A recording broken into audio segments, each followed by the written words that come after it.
माननीय supreme court में 12 जनवरी 2023 को बीएड अभ्यर्थियों की प्राथमिक शिक्षक भर्ती में एलिजिबिलिटी मैटर पर सुनवाई करते हुए अंतरिम रूप से फैसले को सुरक्षित रख लिया गया है।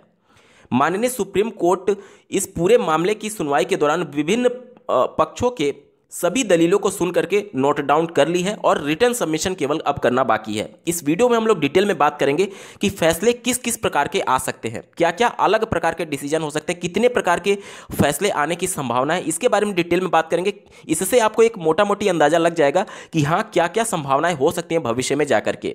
ये मामला इतना ज़्यादा एक तरीके से पेचीदा हो गया था और इतना ज़्यादा कहीं ना कहीं क्रिटिकल सिचुएशन था, इसीलिए माननीय सुप्रीम कोर्ट लगातार 3 दिन से इस मामले को सुन रही थी और फाइनली आज इस फैसले को रिजर्व रख लिया गया है।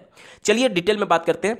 इस वीडियो में हम लोग इस मुद्दे पर बात ही नहीं करेंगे कि किस पार्टी ने क्या दलील दी, माननीय सुप्रीम कोर्ट में किसका पक्ष भारी है, किसका पक्ष हल्का है, इसके बारे में हम लोग बात ही नहीं करेंगे, क्योंकि इसके रिगार्डिंग कई वीडियोज़ में मैंने बात कर रखी है डिटेल में कि क्या क्या माननीय सुप्रीम कोर्ट में दलीलें दी गई हैं। इस वीडियो में हम लोग बात करेंगे कि फैसले किस किस प्रकार से आ सकते हैं। चलिए यहाँ से मेन वीडियो शुरू हो रहा है। पहला फैसला तो ये आ सकता है कि माननीय सुप्रीम कोर्ट में ये मामला गया कैसे। तो जब माननीय जोधपुर हाईकोर्ट ने एनसीटी के 28 जून 2018 के उस नोटिफिकेशन को रद्द करते हुए उस नोटिफिकेशन को रद्द कर दिया था, उसके बाद से ये मामला माननीय जोधपुर हाईकोर्ट के फैसले के अगेंस्ट में बीएड अभ्यर्थियों के द्वारा ले जाया गया था। यानी कि अब पूरा जो फैसला आएगा वो माननीय जोधपुर हाईकोर्ट के फैसले पर या तो स्टे आएगा या तो उसको कंटिन्यू करते हुए आएगा। मान लीजिए कि स्टे आ गया, यानी इसका सीधे तौर पर मतलब यह है कि बीएड वाले जीते, क्योंकि बीएड अभ्यर्थियों के द्वारा ही चैलेंज किया गया था माननीय जोधपुर हाईकोर्ट के उस फैसले को, और अगर उस फैसले पर स्टे आ गया यानी बीएड अभ्यर्थी जीत गए, यानी कि 28 जून 2018 का वो नोटिफिकेशन पूरी तरीके से एग्जिस्टेंस में रहेगा और बीएड अभ्यर्थी प्राथमिक शिक्षक भर्ती के लिए पात्र होंगे। ये पहला कंडीशन हो सकता है जो कि रिजल्ट के तौर पर आ सकता है। मैं इस बात पर चर्चा ही नहीं कर रहा हूं कि किसका पक्ष मजबूत है या फिर किसका पक्ष कमजोर है, तो ये मत समझिएगा कि मैं जो कुछ भी डिसीजन बता रहा हूं यही डिसीजन आएगा। मैं सिर्फ बता रहा हूं कि क्या क्या अलग अलग प्रकार के डिसीजन आ सकते हैं। पहला डिसीजन मैंने आपको यह बता दिया कि उस पर स्टे मिल जाए, यानी बीएड अभ्यर्थी पूरी तरीके से जीत जाए और उसके बाद से 28 जून 2018 का नोटिफिकेशन पूरी तरीके से एग्जिस्टेंस में रहेगा और बीएड अभ्यर्थी प्राथमिक शिक्षक भर्ती के लिए पूरी तरीके से पात्र रहेंगे। ये पहला डिसीजन हो सकता है। दूसरा डिसीजन ये हो सकता है कि माननीय सुप्रीम कोर्ट के द्वारा माननीय जोधपुर हाईकोर्ट के फैसले पर स्टे ना दिया जाए और उसको कंटिन्यू रखा जाए, यानी कि 28 जून 2018 के उस नोटिफिकेशन को ही रद्द मान लिया जाए और पूरी तरीके से सभी रास्ते बंद हो जाएंगे उस कंडीशन में बीएड अभ्यर्थियों के प्राथमिक शिक्षक भर्ती में शामिल होने के। ठीक है, ये दूसरा डिसीजन हो सकता है। तीसरा डिसीजन क्या हो सकता है कि देखिए, शिक्षा चूंकि समवर्ती सूची में शामिल है, इस वजह से राज्यों पर भी छोड़ा जा सकता है, क्योंकि कई राज्य अभी भी आप देख रहे होंगे कि अपने हिसाब से वो बीएड को शामिल करते हैं और कई राज्य बीएड को अलाउ नहीं करते हैं, क्योंकि उनका ये मानना है कि हमारे पास जो मिनिमम एलिजिबिलिटी से संबंधित अभ्यर्थी हैं, डीएलएड की संख्या पर्याप्त है, उस कंडीशन में हम बीएड को अलाउ नहीं करेंगे। और बहुत से राज्य ऐसे हैं जो कि एक तरीके से बीएड को अलाउ करते हैं, क्योंकि वहां पर डीएलएड की संख्या कम है या फिर क्वालिटी ऑफ एजुकेशन या फिर जो कुछ भी उनका मैटर है, जो कुछ भी अपना तर्क है, उसके हिसाब से वो बीएड को अलाउ करते हैं। तो तीसरा तो ये फैसला हो सकता है कि माननीय सुप्रीम कोर्ट राज्यों पर यह छोड़ सकती है कि राज्य सरकार जिस प्रकार से इस मामले को हैंडल करना चाहे वो हैंडल कर सकते हैं, क्योंकि शिक्षा समवर्ती सूची में शामिल है। ये तीसरे प्रकार का डिसीजन हो सकता है।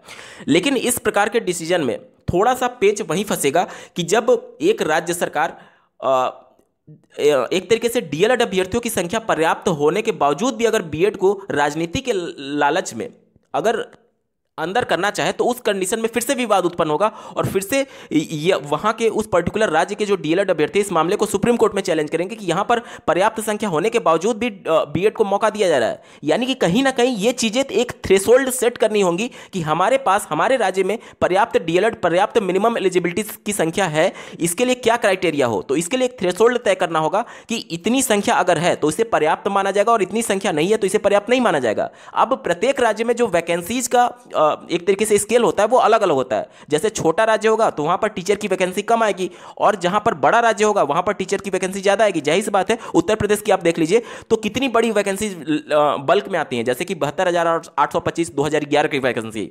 68,500 2017 लास्ट में वैकेंसी आई थी, 2018 में इसका एग्जाम हुआ था, 2018 में नोटिफिकेशन जारी हुआ और 2019 में परीक्षा हुआ, 69,000 सहायक अध्यापकों की भर्ती। बल्क में ये वैकेंसी जाती हैं, क्योंकि उत्तर प्रदेश बड़ा राज्य है और यहाँ पर जो सरकारी स्कूलों की संख्या बहुत ज़्यादा है, इस वजह से यहाँ पर बल्क में वैकेंसी आती है।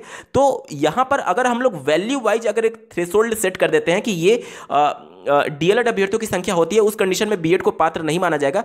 तो ये भी कहीं ना कहीं एक विवाद का विषय उत्पन्न हो जाएगा कि जहां पर छोटे राज्य हैं वहां पर तो वैकेंसीज कम आएंगी, तो वहां पर डीएलएड की भी संख्या कम होगी, जाहिर सी बात है। तो उस कंडीशन में यहां पर थ्रेशोल्ड वैल्यू सेट ना करके एक तरीके से जो वैकेंसीज है उसके अनुपात में कितने नंबर ऑफ कैंडिडेट डीएलएड के होने चाहिए ये तय करना ज़्यादा टेक्निकल पॉइंट माना जाएगा।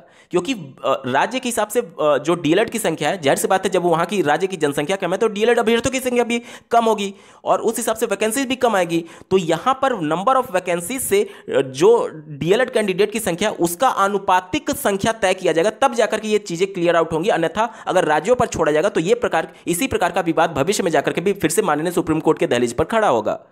क्योंकि राजनीति एक बहुत बड़ा विषय होता है, किसी भी शिक्षा के क्षेत्र में आप देख लें, कोई भी राज्य सरकार इसका राजनीतिक लाभ उठा सकती है इस प्रकार के भविष्य में जाकर के। ये तीसरे प्रकार का फैसला हो सकता है जो कि राज्यों पर छोड़ा जा सकता है, लेकिन इसमें विवाद यही होगा कि मिनिमम एलिजिबिलिटी से संबंधित अभ्यर्थियों की संख्या को कितना हम लोग एक थ्रेशोल्ड मान करके चलें कि इससे ज़्यादा होने पर वहाँ पर बीएड को शामिल नहीं किया जाएगा और इससे कम होने पर बीएड को शामिल किया जाएगा।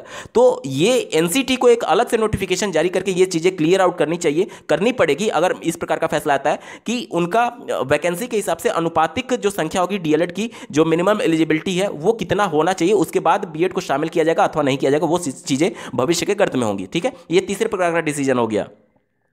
चौथे प्रकार का डिसीजन ये हो सकता है कि माननीय सुप्रीम कोर्ट थोड़ा सा सॉफ्ट रुख एक तरीके से अपना सकती है और इस प्रकार का फैसला दे सकती है कि किसी का भी अहित ना हो। क्योंकि डायरेक्टली एक अभ्यर्थी को जीताना और दूसरी पक्ष को हराना, कहीं ना कहीं ये चीज़ें एक तरीके से बहुत कॉम्प्लिकेटेड होंगी माननीय सुप्रीम कोर्ट के लिए भी। और साथ ही साथ जो कुछ भी दलीलें दी गई हैं, चाहे बीएड की तरफ से हो चाहे डीएलएड की तरफ से हो, कहीं ना कहीं एक बाउंड्री लाइन सेट कर पाना बहुत ही कठिन है कि एक्चुअली में ये सभी चीज़ें कौन पात्र है कौन नहीं पात्र है, ये सभी चीज़ें बहुत मुश्किल होंगी माननीय सुप्रीम कोर्ट के लिए भी। क्योंकि दोनों की तरफ से कहीं ना कहीं कुछ पॉजिटिव इंपैक्ट भी है और दोनों की तरफ से निगेटिव चीज़ें भी है। तो इस वजह से एक बाउंड्री लाइन सेट कर पाना कि किसके फेवर में पूरा फैसला दे दिया जाए और किसके अगेंस्ट में पूरा फैसला चला जाए, ये बहुत मुश्किल होगा। इसके लिए एक सॉफ्ट डिसीजन ये हो सकता है कि माननीय सुप्रीम कोर्ट चौथे प्रकार का डिसीजन ये दे सकती है कि ना तो वो बीएड को बाहर करे और डीएलएड तो अंदर है ही, लेकिन उसके लिए एक कंडीशन ये रह सकती है कि यहां पर फर्स्ट प्रायोरिटी जो हो वो डीएलएड को दे दिया जाए। इस कंडीशन में होगा क्या कि बीएड अभ्यर्थी भी एलिजिबल हैं और डीएलएड को फर्स्ट प्रायोरिटी देने से फायदा ये होगा कि डीएलएड अभ्यर्थियों की संख्या जब तक रहेगी, यानी जितने अभ्यर्थी एलिजिबल हैं पहले उनको प्रायोरिटी दी जाएगी और अगर उनसे सीटें बचती हैं तब बीएड को मौका दिया जाएगा। ये एक सॉफ्ट डिसीजन हो सकता है, यानी कि दोनों अभ्यर्थियों को पात्र माना जा सकता है। इसके अलावा एक डिसीजन ये भी आने की संभावना है कि कुछ परसेंटेज एक तरीके से सेट कर दिया जाए कि बीएड अभ्यर्थियों के लिए इतनी परसेंटेज सीटें रहेंगी और बाकी की सीटें डीएलएड अभ्यर्थियों के लिए रहेंगी। हालांकि इसके डिसीजन आने की संभावनाएं बहुत कम है, क्योंकि प्रत्येक राज्य में जो बीएड की संख्या और डीएलएड की संख्या वो अलग अलग है।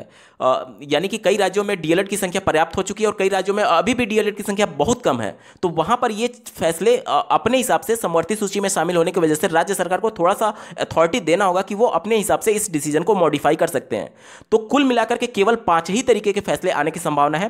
पहला मैंने आपको पूरा क्लियर बता दिया कि पहला डिसीजन ये हो सकता है कि बीएड अभ्यर्थियों के फेवर में फैसला आ जाए, यानी कि पूरी तरीके से स्टे दे दिया जाए माननीय जोधपुर हाईकोर्ट के फैसले पर। दूसरा फैसला ये आ सकता है कि उस फैसले को कंटिन्यू रखा जाए, यानी बीएड अभ्यर्थी पूरी तरीके से हार जाए, ये दूसरा डिसीजन हो सकता है। तीसरा डिसीजन ये हो सकता है कि समवर्ती सूची में शामिल होने की वजह से राज्यों पर छोड़ा जा सकता है। राज्य सरकार खुद ये डिसीजन ले कि उनके यहां संख्या पर्याप्त है या नहीं और उसके हिसाब से बीएड को अलाउ करें अथवा ना करें। क्योंकि अल्टीमेटली जो हमें देखना है वो आरटी एक्ट 2009 के धारा 23 के उपधारा 1 और उपधारा 2 को ध्यान में रख करके देखना है, और अगर पर्याप्त है तो वहां पर ढिलाई नहीं बरती जाएगी। उस कंडीशन में आरटी एक्ट ये कहता है। तो अगर ये सभी चीजें होती हैं तो कहीं ना कहीं ये तीसरे प्रकार का डिसीजन होगा कि राज्यों पर ये चीजें छोड़ी जा सकती हैं कि राज्य सरकार जिस प्रकार से हैंडल करना चाहे वो चीजें होंगी। और चौथा डिसीजन ये हो सकता है कि सॉफ्ट डिसीजन में आ जाएंगे। अगर हम लोग चलें तो सॉफ्ट डिसीजन में यही हो सकता है कि बीएड को भी बाहर ना किया जाए और डीएलएड को भी बाहर ना किया जाए और जो डीएलएड है उसको फर्स्ट प्रायोरिटी दे दी जाए। यानी कि अगर डीएलएड से सीटें बचती हैं उस कंडीशन में बीएड को मौका मिलेगा, उस प्रकार का कोई डिसीजन आ जाए। और अंतिम और पांचवा डिसीजन ये हो सकता है कि परसेंटेज वाइज कुछ चीजें फिक्स कर दी जाए कि बीएड के लिए इतना परसेंटेज होगा और डीएलएड के लिए इतना परसेंटेज सीटें रिजर्व रहेंगी। लेकिन फिर यही मामला फंस जाएगा, मैं आपको पहले ही डिस्कस कर चुका हूं कि वहां पर राज्यों में अलग अलग राज्यों में डीएलएड की संख्या अलग अलग है, कहीं पर्याप्त है कहीं नहीं है, तो वहां पर चीजें फिर से कॉन्फ्लिक्ट करने लगेंगी। तो टोटल 5 ही प्रकार के डिसीजन आने की संभावना है। इसके अलावा वहां आपको क्या लगता है क्या डिसीजन और आ सकता है। मैं ये नहीं बोल रहा हूं कौन हार रहा है कौन जीत रहा है, आप इस प्रकार का जिंदाबाद और इस प्रकार की चीजें कमेंट में लिखे भी नहीं, आप तार्किक तौर पर बताने की कोशिश करिएगा कि क्या कुछ हो सकता है इनके अलावा, 5 जो डिसीजन मैंने आपको बताया इसके अलावा क्या कुछ डिसीजन आने की संभावना है, क्या और सॉफ्ट डिसीजन आ सकता है या फिर हार्ड डिसीजन में और क्या प्रकार हो सकता है। आप अपने तार्किक चिंतन के माध्यम से, कमेंट के माध्यम से प्रश्न, एक तरीके से प्रश्न भी उठा सकते हैं और साथ ही साथ अपना सुझाव भी दे सकते हैं। इस वीडियो को देखने के लिए आपका बहुत बहुत धन्यवाद। भगवान करे आपका दिन शुभ हो।